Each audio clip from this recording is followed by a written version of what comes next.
בוקר טוב לכם, אנחנו בפרק 50 בתוך התייעלות בתנועה, והיום רציתי לדבר איתכם על משהו שהוא לא התייעלות פרופר, אבל אין מה לעשות, זה הדרך להתייעלות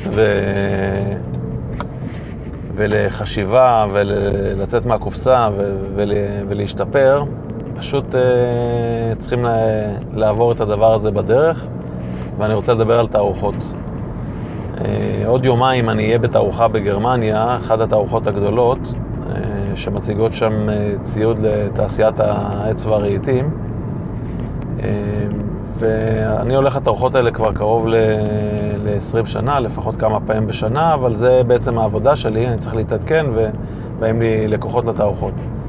אבל אתם בתור בעלי נגריה או בעלי מפעל, חשוב מאוד שתצאו בעצמכם, ולפעמים חשוב מאוד להוציא בעלי תפקידים. הסיבה היא מאוד מאוד פשוטה. בתערוכות אתם בעצם קצת יוצאים מהשגרה שלכם ומהשוטף, ויש לכם זמן לחשוב ולפתח את הראש. ברור שגם לראות מכונות, דברים שמעניינים אתכם, להשוות, אבל בעצם זה נותן לכם את פסק זמן לראש, האווירה השונה, בשביל קצת לחשוב מה אנחנו יכולים לעשות ומה אחרים עושים ומה יש בעולם, מה קיים, מודעות.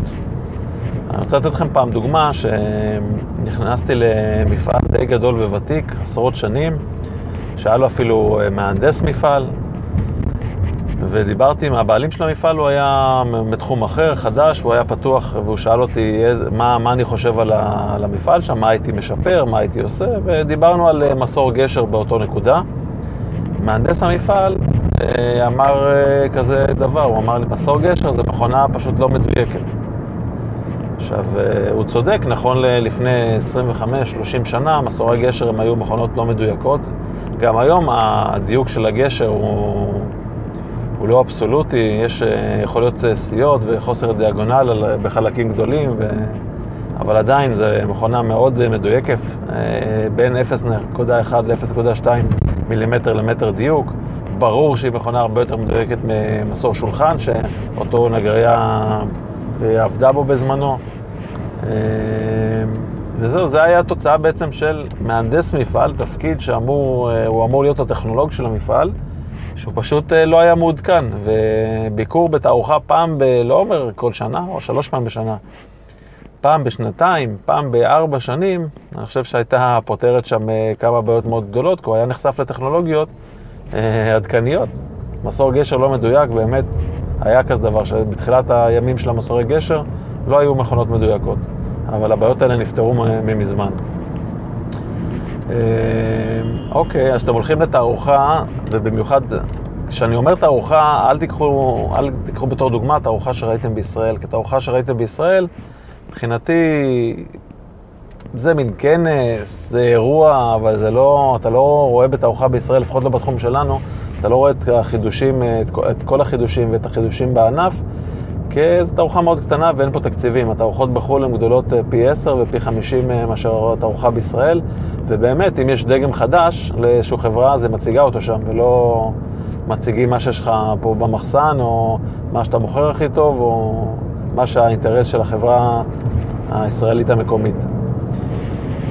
אז אם אתם הולכים לתערוכה כזאת, שהיא תערוכה גדולה, הייתי ממליץ לכם לקחת את דף ועט, או בנוט למי שיש נוט, ופשוט לרשום לכם איזה נושאים מעניינים אתכם, מה אתם רוצים לראות. כמובן שאם יש משהו שלא ידעתם שהוא קיים, אז בגלל שלא רשמתם אותו, אז לא תתעלמו ממנו, אבל הייתי מציע לכם להיות ממוקדים. הבעיה בתערוכות האלה שיש כל כך הרבה מה לראות, כל כך הרבה נושאים שונים, הרבה דברים לא רלוונטיים, אבל בגלל שאנחנו בתחום ומעניינים אותנו, אז אנחנו נסחפים ודי מבזבזים את הזמן שלנו.